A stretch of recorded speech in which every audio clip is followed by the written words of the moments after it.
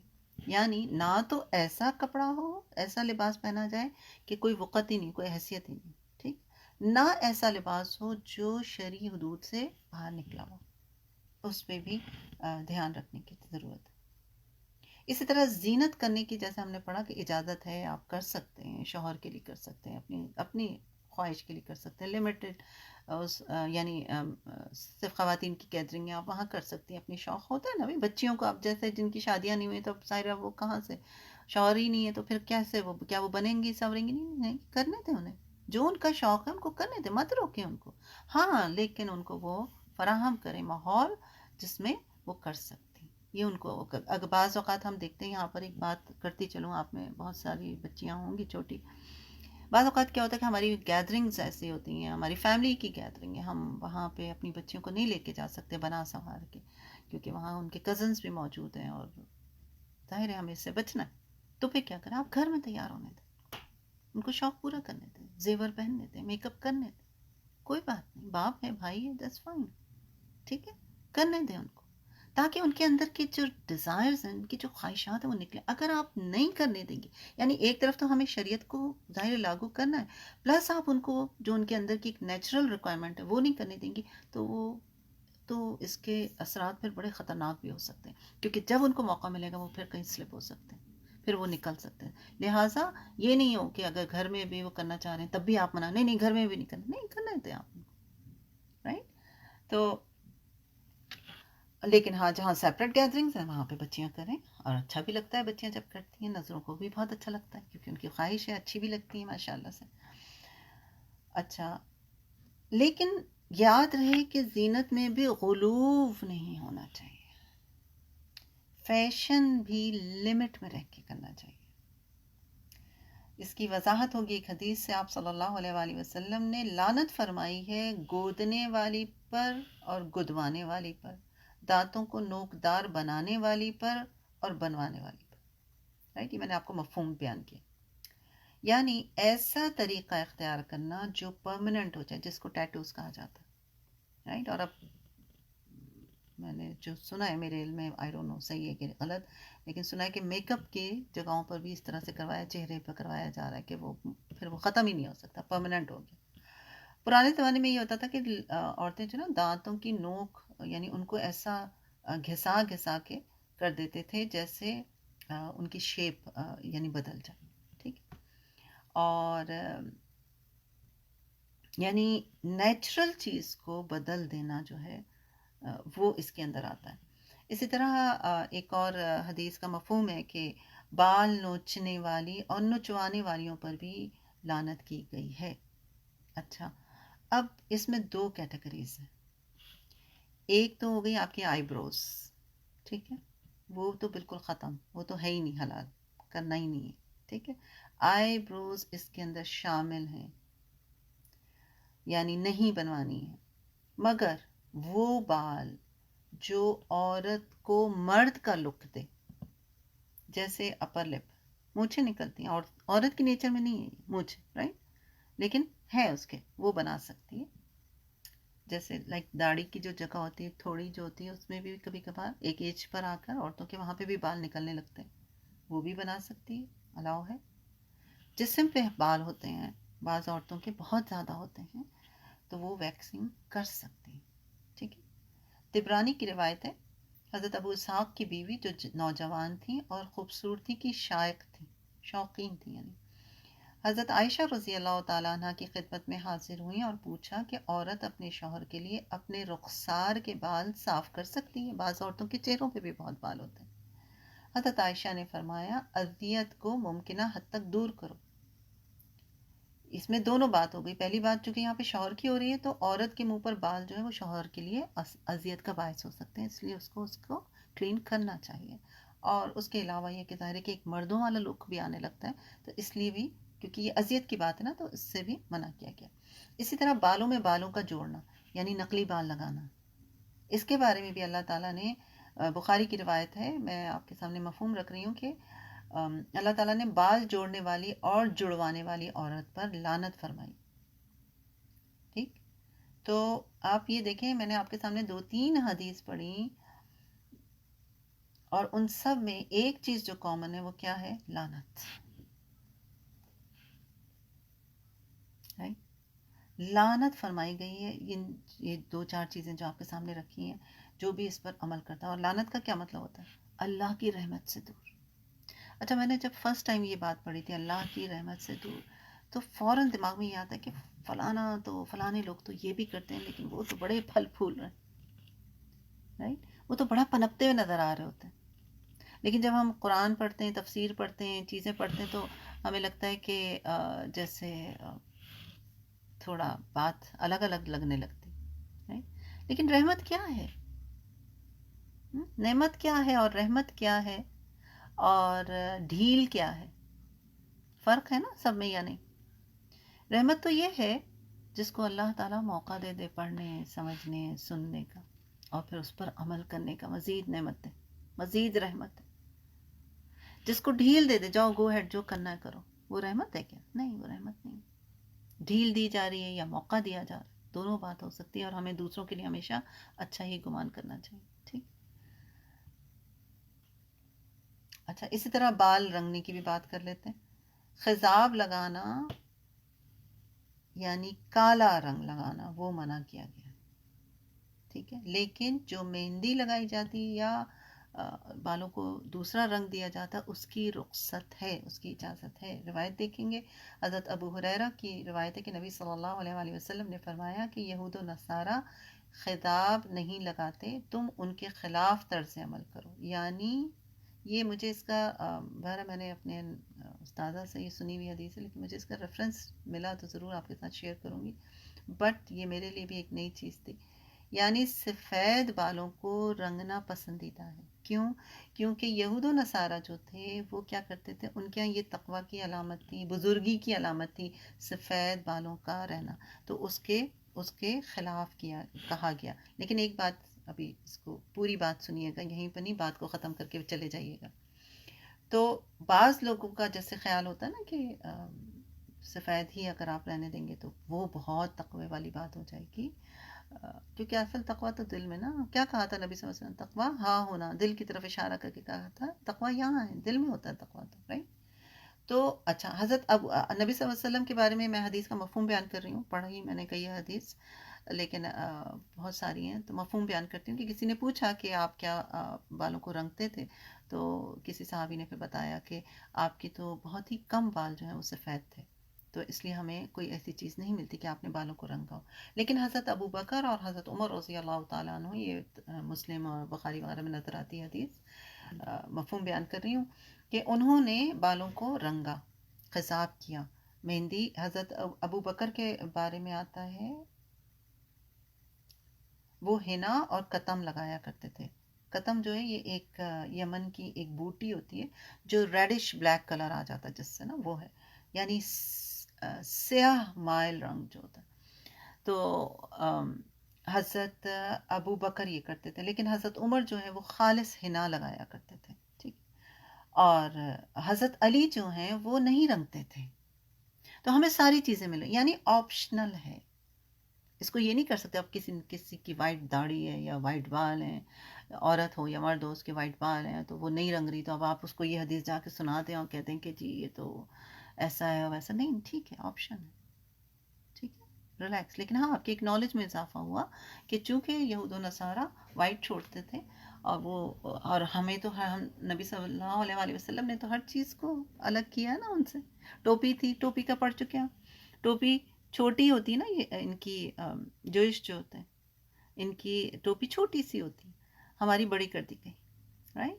اسی طرح روزہ رکھنے کا، رائٹ، 9-10 محرم کا روزہ، تو آپ نے کیا کہا تھا، اگلا سال مجھے ملا تو میں دونوں دن کا روزہ رکھوں گا، کیونکہ یہ لوگ ایک روزہ رکھتے ہیں، تو اس سے ان کی یعنی عبادات میں بھی مشابہت سے منع کیا گیا. تو آپ ہر چیز کو ان سے الگ کرتے تھے. تو یہ کچھ چیزیں اور مزید تھیں جو میں آپ کے ساتھ ڈسکس کرنا چاہ رہی تھی. ایک تو اب اس کو دیکھ لیں ایک نظر اور، پھر آگے بڑھیں گے انشاءاللہ. پہلی بات کیا ہوگی، اپنی نگاہیں نیچی رکھنی ہے، اپنی شرمگاہ کی حفاظت کرنی ہے، اپنی زینت کو ظاہر نہیں کرنا ہے، الا ما ظہر منہا. اس پہ ہم نے پیچھے بات کی کافی ڈیٹیل میں کہ جو ظاہر ہو جائے، اور چاہیے کہ وہ ڈالے رکھیں اپنی اوڑھنیوں کو، وَلْيَضْرِبْنَ بِخُمُرِهِنَّ، اور چاہیے کہ وہ ڈالے رکھیں اپنی اوڑھنیوں کو کہاں، عَلَى جُيُوبِهِنَّ، اپنے گرے بانوں پر. یہ ایک اہم پوائنٹ ہے جس پہ یہاں پر آپ سے بات کرنی ہے. کس کو کہا جا رہا ہے؟ عورتوں کو کہا جا رہا ہے. کیا کہا جا رہا ہے؟ اپنی اوڑھنیوں کو ڈالے رکھیں. کہاں ڈالے رکھیں؟ اپنے سینوں پر. دوپٹہ اوڑھنے کا مقصد جو ہے وہ یہاں پر بیان کیا جا رہا ہے. یعنی بدن کی قدرتی زیبائش میں اگر آپ دیکھیں، عورت کی جو سب سے نمایاں چیز ہے وہ اس کے سینے کا ابھار ہے، رائٹ، جس کے اندر کشش رکھی گئی ہے، جو مرد کے لیے بہت زیادہ کشش کا حامل ہے. حتیٰ کہ ہم عورتیں بھی سیپریٹ گیدرنگز میں بھی ہوتی ہیں، تب بھی نگاہ جو ہے ایک دوسرے کے سینے پہ چلی جاتی، رائٹ. تو مرد کے لیے تو ہے ہی. لہٰذا سینے کو ڈھانپنے کی بطور خاص تاکید فرمائی گئی ہے. زمانۂ جاہلیت میں کیا تھا کہ عورتیں جو ہیں اپنے خمار یعنی اپنے دوپٹے جو ہیں سر پر ڈال کر اس کے دونوں پلے جو ہیں پیچھے کی طرف لٹکا لیتی تھی. اس طرح سینے پر کوئی چیز نہیں ہوتی تھی اور ان کا حسن جو ہے وہ نمایاں ہوتا تھا. کب کی بات ہے یہ؟ دور جاہلیہ کی بات ہے. ہم بھی دور جاہلیہ ہی میں رہ رہے ہیں ایکچولی، رائٹ. اب تو دوپٹہ ہی ختم ہو گیا نا. سینے کا ابھار اپنی جگہ پر، ڈیپ گلا اپنی جگہ پر، تنگ لباس اپنی جگہ پر ہے نا، اور اس کو ٹائٹ سے ٹائٹ کر کے پہنا جاتا ہے جسم تاکہ واضح طور پر ہو. تو دوپٹہ نام کی چیز جو ہے وہ ختم ہو گئی ہے بالکل.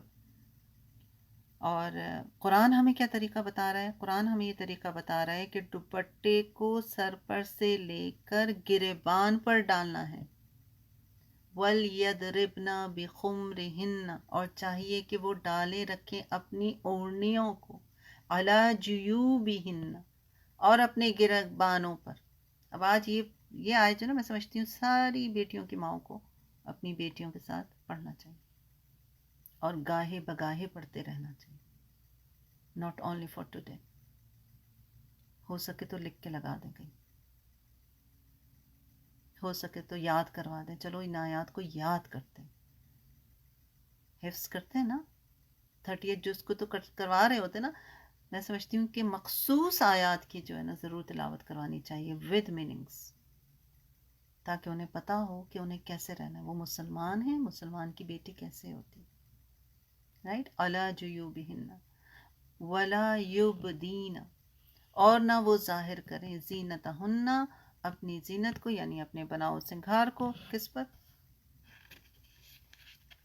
یعنی دوسرے غیر مردوں پر. الا بعولتہن، اور اپنے خاوندوں کے لیے. اور پھر آگے مزید جو ہے وہ آپ نے پڑھا، اپنے باپوں، اپنے خاوند کے باپوں، اپنے بیٹوں، اپنے شوہروں کے بیٹوں، یا اپنے بھائیوں کے لیے، یا اپنے بھائیوں کے بیٹوں یعنی بھتیجوں، بہنوں کے بیٹوں، بھانجوں، یا اپنی عورتوں کے لیے، یا ان کے لیے جن کے مالک ہیں ان کے دائنے ہاتھ، یا تابع رہنے والے خدمت گزار یعنی کام والے جو لوگ ہوتے ہیں نا ان کے لیے بھی. لیکن اس میں بھی پھر دیکھا جائے گا کہ یہ وہ لوگ ہوں جو واقعی شریف بھی ہیں اور یہ ان کے اندر کوئی شہوت وغیرہ کی چیزیں نہیں ہوں. تو پھر یہ بات ہم پیچھے کر چکے ہیں، رائٹ.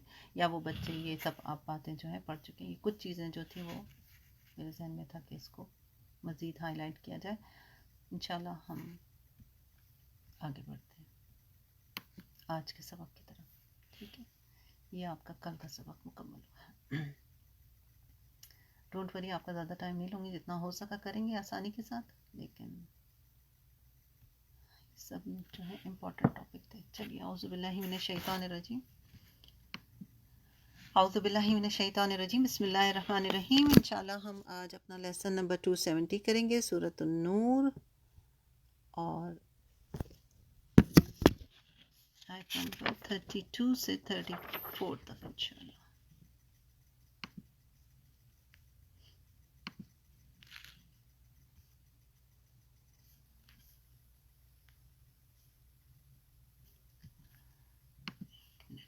قرآن کھولوں ذرا، بسم اللہ.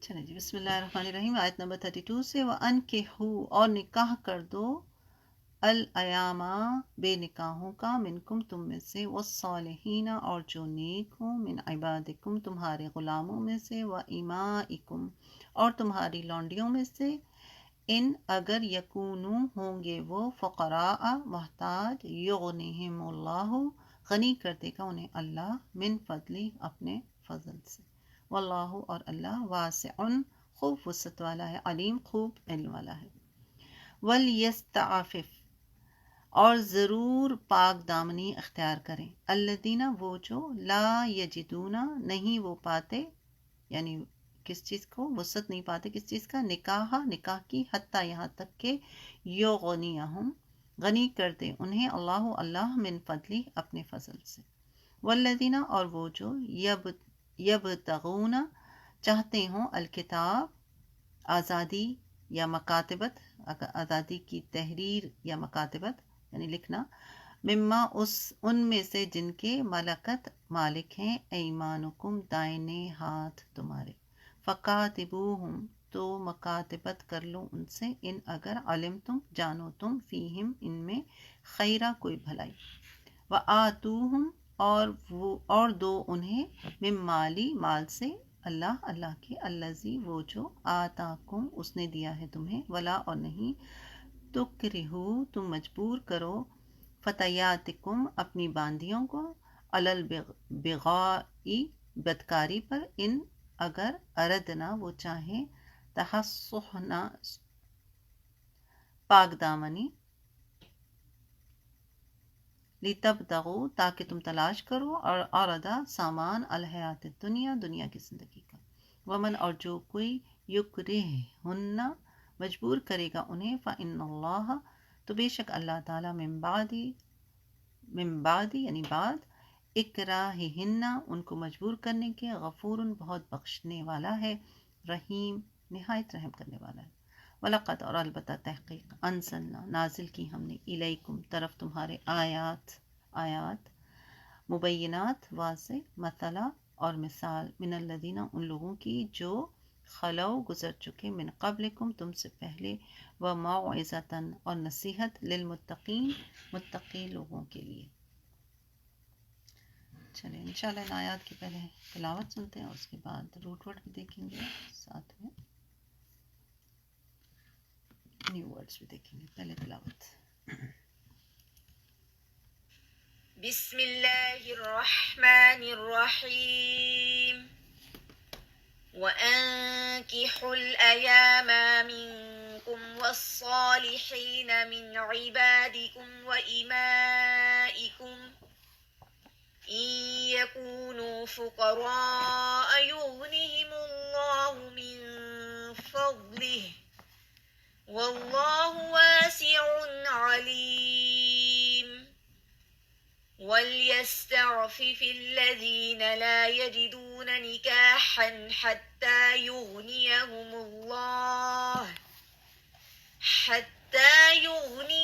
اللَّهُ مِنْ فَضْلِهِ وَالَّذِينَ يَبْتَغُونَ الْكِتَابَ مِمَّا مَلَكَتْ أَيْمَانُكُمْ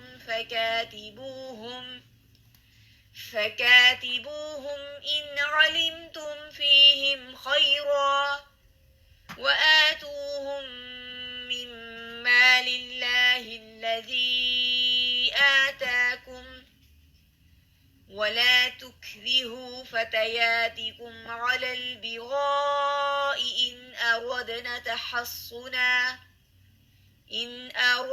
تحصنا لتبتغوا عرض الحياة الدنيا ومن يكرههن فإن الله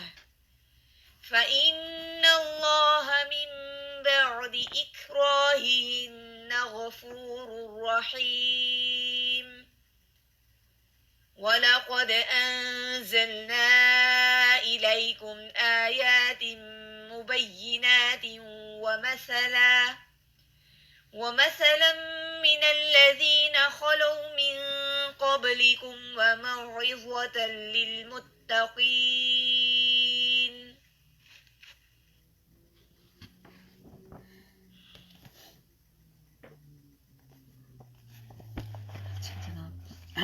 پہلے آپ دیکھیں روٹ ورڈ.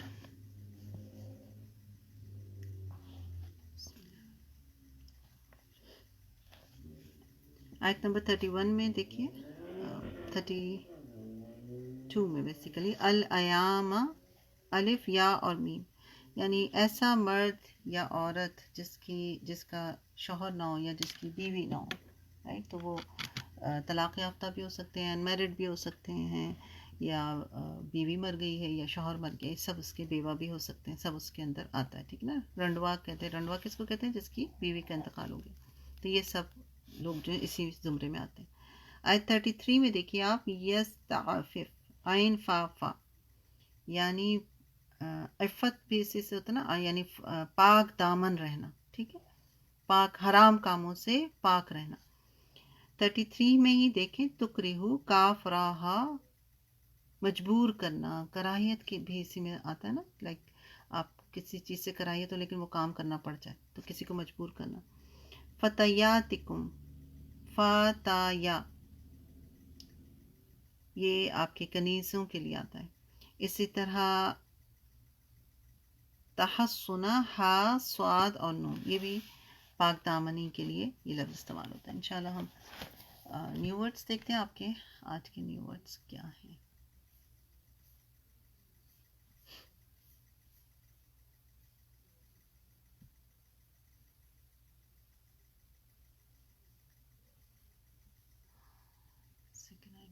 اوپن کیوں نہیں ہو رہا؟ ایک منٹ.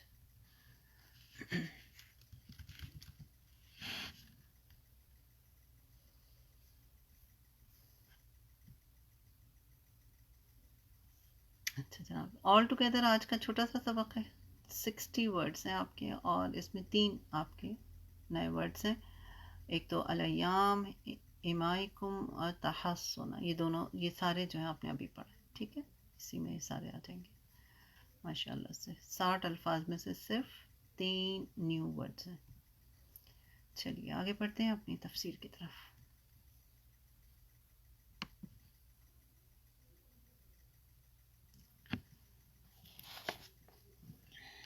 چلیے، اعوذ باللہ من الشیطان الرجیم، بسم اللہ الرحمن الرحیم.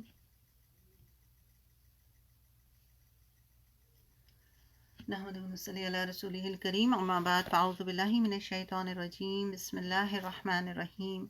رب اشرح لی صدری ویسر لی امری واحلل عقدۃ من لسانی یفقہوا قولی. رب زدنی علما، اللہم فقہنا فی الدین، اللہم انی اسألک علما نافعا وعملا متقبلا ورزقا طیبا. اللہم انفعنا بما علمتنا وعلمنا ما ينفعنا وزدنا علما. آمین ثم آمین یا رب العالمین. انشاءاللہ ہم لیسن نمبر 270 کریں گے، جو آپ کا 18 ہے، سورۃ النور، آیت نمبر 32 سے. بسم اللہ. وَأَنكِحُوا الْأَيَامَ مِنْكُمْ وَالصَّالِحِينَ مِنْ عِبَادِكُمْ وَإِمَائِكُمْ، اور تم میں سے جو لوگ مجرد ہیں ان کے نکاح کر دو. یعنی ابھی آپ کو بتایا، ایام کا مطلب معاشرے کہ وہ افراد جن کا جوڑ نہیں موجود ہے، ٹھیک ہے، اس میں وہ مرد یا عورت دونوں آ گئے جو بے زوج ہیں، ایسے سب افراد کے نکاح کر دو. یعنی اس میں کنوارے بھی آئے نا. تو ایام جو ہے ایم کی جمع ہے، اور یہ بڑے وسیع معنوں میں استعمال ہوتا ہے، اور اس سے مراد وہ مرد بھی ہیں جن کی بیوی یا بیویاں فوت ہو گئی ہوں یا طلاق دے چکے ہوں، ان کو مجرد کہا جاتا ہے. اور وہ عورتیں جو بیوہ ہوں یا مطلقہ ہوں، رائٹ. اور اس میں پھر کنوارے مرد، کنواری لڑکیاں، کنوارے لڑکے سب آگئے جو بلوغت کو پہنچ چکے لیکن شادی نہیں ہوئی. لہٰذا اس لفظ کا معنی جو ہے وہ وسیع پیمانے پر آتا ہے، یعنی ہر وہ شخص جو بغیر کسی جوڑ کے ہے وہ اس کے اندر آ جائے گا.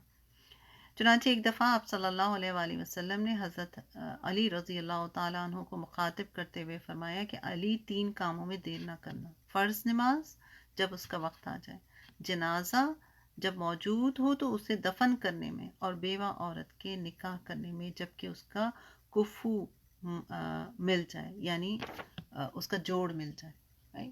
تو ان 3 معاملوں میں کیا کہا گیا کہ اس میں لیٹ نہ کریں، دیر نہ کریں، جتنی جلد کیا جا سکتا ہے ان معاملات سے سبکدوش ہوا جائے، رائٹ.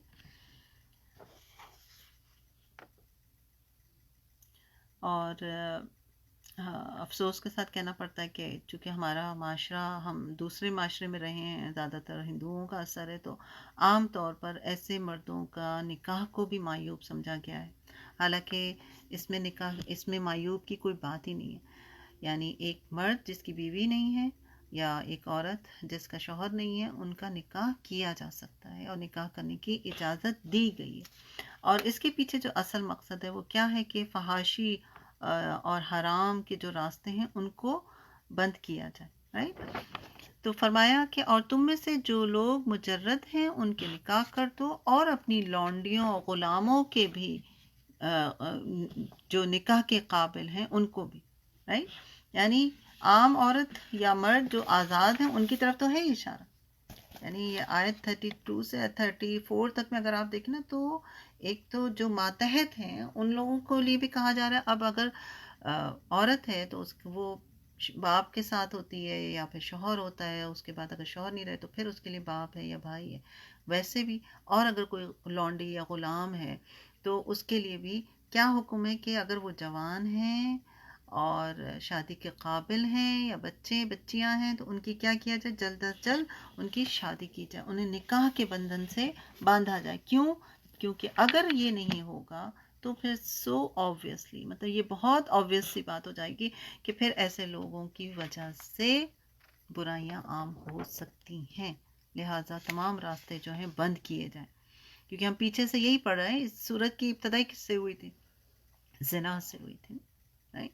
زنا ہی کے دروازوں کو بند کرنے کی یہاں بھی بات چل رہی ہے کہ اور تم میں سے جو لوگ مجرد ہیں ان کے نکاح کرو، اور اپنی لونڈی غلاموں کے بھی جو نکاح کے قابل ہیں ان کو بھی اسی میں شامل کیا گیا ہے. اچھا، یہاں یہ بات بھی ذہن میں رہے کہ عورت خواہ کسی بھی عمر کی ہو، اس کا ولی کے بغیر نکاح درست نہیں ہوتا. یہ جو اللہ تعالیٰ ہدایت میں رکھے سب کو، جو بچیاں بغیر بھاگ کے نکاح کر لیتے ہیں نا، ولی کے بغیر نکاح نہیں ہو سکتا عورت کا. ٹھیک، تو اب آپ سوچ لیں کہ وہ کتنی بڑے زمرے میں آ جاتی ہے پھر چیز. اور یہ بات احادیث میں پوری طرح واضح ہے، ہم پہلے بھی اس بات پہ بات کر چکے ہیں. حضرت عائشہ رضی اللہ تعالیٰ عنہ فرماتی ہیں کہ کوئی بھی عورت جو ولی کے بغیر نکاح کرے تو اس کا نکاح باطل ہے، اور اس کا نکاح باطل ہے تو اس کا نکاح باطل ہے. یعنی آپ نے تاکید کے لیے 3 دفعہ اس بات کو دہرایا. اسی طرح سیدنا عبداللہ بن مسعود فرماتے ہیں کہ ہم کچھ جوان آپ صلی اللہ علیہ وآلہ وسلم کی خدمت میں رہتے تھے اور نکاح کے لیے ہمارے پاس کچھ نہیں تھا، تو آپ نے ہمیں ارشاد فرمایا کہ اے نوجوانوں، تم میں سے جو کچھ خانہ آبادی کی استطاعت رکھتا ہے اس سے چاہیے کہ نکاح کر لے، کیونکہ نگاہ نیچے رکھنے والی اور شرمگاہ کی حفاظت کرنے کے لیے خوب چیز ہے. اور جو اس کی طاقت نہ رکھتا ہو وہ روزے رکھا کرے، روزے اس کی شہوت کو ٹھنڈا کرنے کا ڈھال بنتے ہیں. بخاری کی روایت ہے، رائٹ. تو پتہ یہ چلا کہ نکاح کرنے کے وقت ایک چیز کا ضرور دھیان رکھنا ہے، وہ کیا ہے کہ مرد اس قابل بھی ہو کہ وہ اپنا گزر بسر کر سکتا ہے، لیکن وہ والا گزر بسر نہیں جو ہمارے یہاں ہوتا ہے. ہمارے یہاں تو کیا ہوتا ہے، جب تک بینک بیلنس نہ بن جائے، جب تک گھر نہ بن جائے، جب تک خوب گاڑی نہ آ جائے، اور پھر شادی پر خرچ کرنے کے لیے لاکھوں لاکھ نہ آ جائیں، تب تک ہم شادی نہیں کرتے. اور صد افسوس کے ساتھ کہنا پڑتا ہے کہ اس میں سب سے بڑا کردار ماں کا ہی ہوتا ہے. ماں ہی جو ہوتی ہے وہ کہتی ہے ارے اب پیروں پہ تو کھڑے ہو جاؤ، ابھی یہ تو کر لو. حالانکہ جہاں آپ 4 لوگ کھا رہے ہو وہاں ایک بچی اور آ جائے گی تو نہیں کھا سکتے کیا، انٹل کہ بچے خود ہی نہیں چاہ رہے ہوں. یعنی بعض ہوتا ہے نا، بعض گھروں میں ہم تو اپنے ارد گرد دیکھتے ہیں کہ مائیں زیادہ بے چین ہیں شادیاں کرنے کے لیے، بچے نہیں کر رہے ہوتے.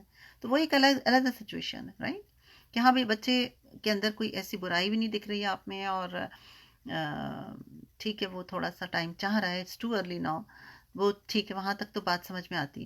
لیکن اگر بچہ خود چاہ رہا ہے، مطلب میں خود سنتی ہوں، میرے سارے لوگ کچھ بات کرتے ہیں تو خود کہتے ہیں کہ میرا بیٹا کہہ رہا ہے، میرے بچے کہہ رہے ہیں، لیکن میں کیسے اس کی شادی کروں. آپ سوچیں کہ اگر وہ نکاح کا خواہش مند ہے، بچہ یا بچی، ایون لڑکی بھی اگر کہہ رہی ہے تو اس میں کوئی معیوب کی بات نہیں، وہ خود خواہش مند ہے، اور اگر ماں باپ نہیں کرتے، اور اگر خدا نخواستہ پھر وہ کوئی گناہ کرتا ہے، تو کون اس کا ذمہ دار ہے؟ کون ذمہ دار ہے پھر اس کا؟ وہ اپنا اتنا گزارا تو کر سکتا ہے، اگر بیوی لے آئے تو ایٹ لیسٹ بیوی کی جو ضروریات ہیں وہ اور جاب واب کر کے اپنا کام چلا سکتا ہے، پڑھائی بھی کرے اور جاب بھی کرے. لیکن آپ کے ساتھ رہ تو سکتے ہیں آنے والی بچی، کوئی ایسی بڑی بات نہیں ہے، رائٹ. لیکن بات سارا یہ ہے کہ ہم نے نکاح کو مشکل سے مشکل ترین بنا دیا ہے. اور زنا کا کیا حال ہے اس وقت؟ ابھی حدیث پڑھی تھی نا پیچھے پچھلے سبق میں کہ آنکھ کا زنا، زبان کا زنا، ہاتھ کا زنا، سوچوں کا زنا، خیالات کا زنا، اس کا کون ذمہ دار ہے؟ وہ بھی تو زنا ہی ہے، رائٹ؟ تو سبحان اللہ، زنا جو ہے وہ آسان ہے اور نکاح جو ہے مشکل ترین ہے، حالانکہ الٹا معاملہ ہونا چاہیے تھا. تو اس طرف بھی پھر دھیان رکھنے کی ضرورت ہے. اور یہاں اب جو بات ہو رہی ہے وہ کیا ہے کہ جو غلام ہیں یا لونڈیاں ہیں ان کے ساتھ بھی کیا معاملہ رکھنا ہے کہ اگر وہ جوان ہیں تو ان کا نکاح کر دو، رائٹ؟ یعنی یہاں جو ہے نا دو مطلب ادا کیے جا رہے ہیں. ایک تو یہ کہ ان میں ازدواجی زندگی کو نبھانے کی صلاحیت موجود، ایسا نہ ہو کہ نکاح کے بعد وہ ڈھیلے پڑ جائیں اور ان کا سارا بوجھ جو ہے وہ مالک پر آ جائے. سمجھ میں آئے؟ اس کو آپ دوبارہ دیکھیں شاید کو. اور اپنی لونڈی غلاموں کے بھی نکاح کرو جو نکاح کے قابل ہوں. ٹھیک ہے؟ یعنی قابل سے مراد ایک مطلب تو یہ ہو گیا کہ پتہ چلا جی نکاح تو کر دیا لیکن اب وہ اپنی جو ان کی بیوی ہے اس کا وہ بوجھ جو ہے وہ بھی مالک پر ہی آ گیا. یہ نہیں ہونا چاہیے. ٹھیک ہے؟ دوسرا مطلب یہ ہے کہ وہ نیک ہوں اور پاک سیرت رہنا چاہتے ہوں اور فحاشی اور بدکاری سے بچنا چاہتے ہوں. تو جو بھی صورت ہو ان کے مالکوں کو چاہیے کہ ان کے نکاح کے لیے ممکن حد تک کوشش کریں. رائٹ؟ اگر وہ محتاج ہیں تو اللہ اپنی مہربانی سے انہیں غنی کر دے گا. یکون فقراء یغنیہم اللہ من فضلہ. یعنی اس کا مطلب یہ نہیں کہ جو بھی محتاج ہے وہ شادی کرے. اکثر لوگ جو اس کا یہ مطلب لے رہے ہوتے ہیں شادی کے بعد وہ مالدار اور غنی ہو جائے گا، بلکہ اس کا مطلب یہ ہے کہ انسان کی نظر ظاہری اسباب تک محدود رہتی ہے اور وہ انہیں ظاہری اسباب کو سامنے رکھ کر حساب لگاتا ہے، جبکہ اس کائنات میں کیا ہے؟ ظاہری اسباب کے علاوہ بے شمار باطنی اسباب بھی ہیں جن تک انسان پہنچ ہی نہیں سکتا، رائٹ؟ اور وہ اسباب خالصتاً اللہ کے قبضے میں. لہٰذا جو لوگ اس وجہ سے نکاح میں پس و پیش کرتے ہیں کہ نکاح کے بعد بیوی بچوں کا خرچہ کیسے برداشت کریں گے، انہیں سمجھایا جا رہا ہے کہ نکاح کرنا زیادہ بہتر ہے بنسبت کسی دوسری برائی میں مبتلا ہو کر. اور رزق جو ہے وہ اللہ کے ہاتھ میں. ہر شخص اپنا رزق خود لے کر آتا ہے. کوئی انسان اس وقت تک مر نہیں سکتا جب تک وہ اپنا پورا رزق نہ کھا لے. رائٹ؟ سمجھ میں آیا؟ یعنی بعض اوقات ایسا ہوتا ہے کہ انسان نکاح کے بعد احساس ذمہ داری کی وجہ سے پوری طرح محنت کرنے لگتا ہے جو پہلے نہیں کرتا ہے. پہلے اکیلا ہوتا نا تو کہتا ہے چلو کوئی نہیں، لیکن جب شادی ہو جاتی ہے تو کیا ہوتا ہے، اس سے ذمہ داری کا احساس ہو رہا ہوتا ہے. بیوی ہے، پھر بچے ہونا شروع ہو جاتے ہیں تو پھر وہ کہتا ہے کہ اب کیسے کرنا ہے معاملہ، تو خرچ کیسے ہوگا، تو پھر وہ کیا کرتا ہے، زیادہ محنت کرنے لگتا ہے. کبھی بیوی اس کے کسب معاش کے سلسلے میں مددگار بھی بن جاتی ہے، ایسا بھی ہوتا ہے. اور آج تو یہ ویری کامن، رائٹ؟ یعنی میاں بیوی دونوں مل کے بھی کمانے لگتے ہیں. تو کبھی بیوی کے کنبے والے سلسلے میں اس کا ہاتھ بٹا دیتے ہیں. یعنی سچویشن ڈفرینٹ نکل آتی ہیں. ہم کیا سمجھتے ہیں کہ جی بس نکاح کر دو کچھ نہ کچھ ہو جائے گا، یعنی تصور یہ ہوتا ہے اس کے، لیکن اس کے اسباب جو ہے نا وہ یہاں پہ یہ بتائے جا رہے ہیں. کبھی مرد کے لیے کمائی اور آمدنی کی ایسی راہیں کھل جاتی ہیں جس کا اسے پہلے گمان بھی نہیں ہوتا. گویا پیدا ہونے والے بچے اپنا رزق اپنے ساتھ لاتے ہیں جس کا ذریعہ اس کا والد بنتا ہے.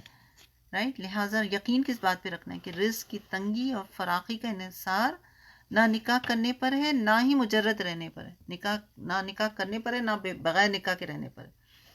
لہٰذا اس بنا پر نکاح سے گریز نہیں کرنا چاہیے. یعنی رزق کی وجہ سے نکاح کرنے پر گریز نہیں کرنا چاہیے. وجہ یہ نہیں ہونی چاہیے نکاح نہ کرنے کی. اور اس وقت ہے کیا سچویشن، ہم لوگ ہر چیز، آپ قرآن پڑھیں تو لگتا ہے ہمارے معاشرے کی ہر چیز الٹ ہے. ایسا ہی ہے نا؟ کیوں نہیں نکاح کر رہے ہوتے لوگ؟ نہیں ابھی تھوڑا اور اسٹیبلش ہو جاؤں، ابھی اور کر لوں اور کر لوں اور کر لوں. وہ اور کی اینڈ ہی نہیں ہوتی. وقت نکلا جا رہا ہوتا ہے، جوانی نکلی جا رہی ہوتی، بڑھاپے میں 40 سال میں جا کے بھی شادیاں ہو رہی ہوتی. رائٹ؟ تو جو اصل ٹائم تھا وہ نکل گیا. کیا کہ اور سیٹ ہو جائے اور سیٹ ہو جائے. یہاں ہمیں اس بات کا مفہوم مل رہا ہے کہ نکاح کرنے میں دیر نہیں کرنی چاہیے، نکاح کو آسان بنانا چاہیے اور نکاح کرنے والوں کے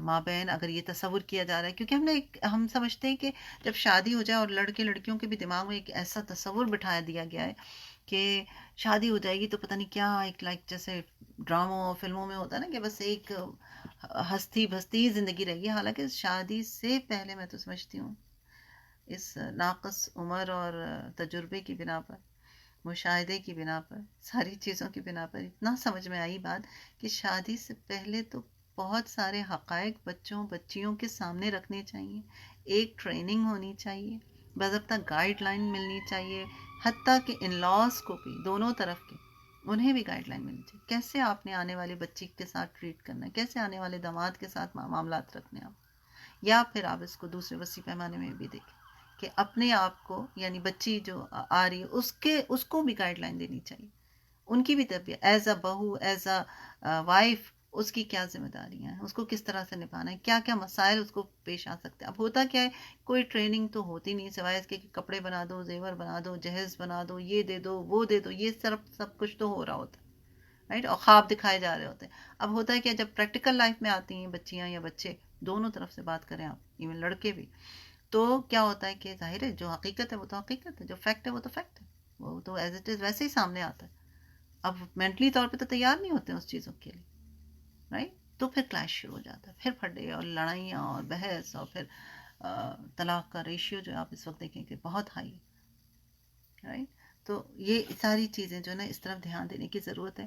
تو جو نکاح کے قابل ہوں، یعنی حتیٰ کہ یہ نہیں کہ اس میں، کیونکہ جو سرپرست ہوتے ہیں نا ان کی طرف اشارہ ہے نا، تو مالک ہوتا ہے، مالک میں یعنی ماں باپ بھی سرپرست ہیں اپنی اولاد کے لیے، اور جو کام کرنے والے ہیں، کنیز اور آقا، کنیز اور غلام جو ہوتے ہیں ان کی طرف بھی اشارہ ہے. ان کے لیے تو خاص طور پہ الگ سے بات کی گئی. اگر وہ محتاج ہے تو اللہ اپنی مہربانی سے انہیں غنی کر دے گا، اور اللہ بڑی وسعت رکھنے والا اور جاننے والا ہے.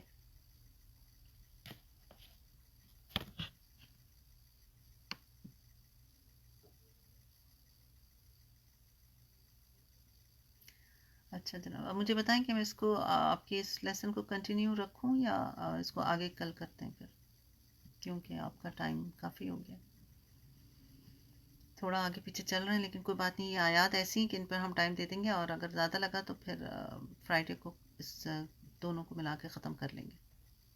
کنٹینیو رکھ لوں میں، کیونکہ یہ ٹائم لے گا، یہ کچھ نہیں تو ابھی آپ کا 30 سے 40 منٹ اور لگیں گے.